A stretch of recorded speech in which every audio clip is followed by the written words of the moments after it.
आज drama serial मुकद्दर का सितारा की आने वाली किस्में आप देखेंगे कि जब फरवा हादिया से कहती है कि आपको कोई ना कोई बंदोबस्त करना होगा, छानबीन करनी होगी फैजान भाई के बारे में, तो ये सुनते साथ ही हादिया कहती है कि कैसा बंदोबस्त करूं मैं, मुझे खुद फैजान ने कहा है कि कुछ अरसे बाद सब कुछ ठीक हो जाएगा, रमशा उसकी ज़िंदगी से निकल जाएगी। तो ये सुनते साथ ही फरवा कहती है कि आपको मेरी और राजी भाई की बात समझ नहीं आ रही, आपको सिर्फ इतना मशवरा दूंगी कि आप अपने माँ बाप के पास तो जा नहीं सकते, तो खुद ही जाकर उस रमशा से सारी की सारी हकीकत जान ले कि आखिर क्या ताल्लुक है। ये सुनते साथ ही हादिया कहती है कि लेकिन अगर ये बात फैजान को पता चल गई तो वो मुझसे मजीद बदजन हो जाएंगे और मुझे छोड़ भी सकते हैं। ये सुनते साथ ही फरवा कहती है कि यही चीज़ तो है जिसका वो फ़ायदा उठा रहे हैं। दूसरे सीन में आप देखेंगे कि जब नताशा की माँ नताशा से मिलने के बाद घर वापस जाती है तो सफदर साहब कहते हैं कि आखिर तुम आजकल कहाँ बिजी रहने लग गई हो, जब मैं तुम्हें फ़ोन मिलाता हूँ तुम्हारा नंबर बिजी चला जाता है या फिर मुझे बंद मिलता है। ये सुनते साथ ही शीना बेगम कहती हैं कि कहाँ जाना है, मैंने कहीं भी बिजी नहीं होती, वही आम सी डेली की रूटीन है मेरी। ये सुनते साथ ही सफदर कहते हैं कि मुझे बेवकूफ़ बनाने की जरूरत नहीं है,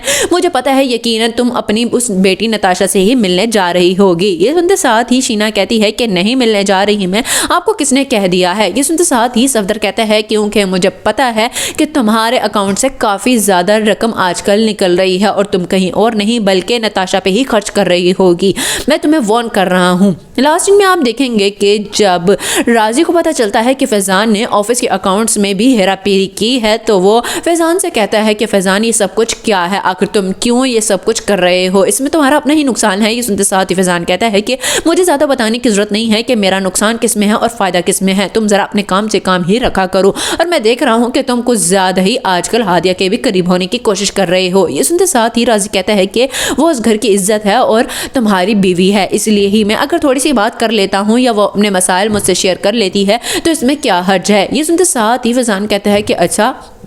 यानी कि अब तुम दोनों आपस में दोस्ती रखना चाहते हो और मुझे कह रहे हो कि मैं किसी और लड़की पे पैसा ना खर्च करूं, इसी तरह हादिया भी तो तुम पे करना चाहती होगी।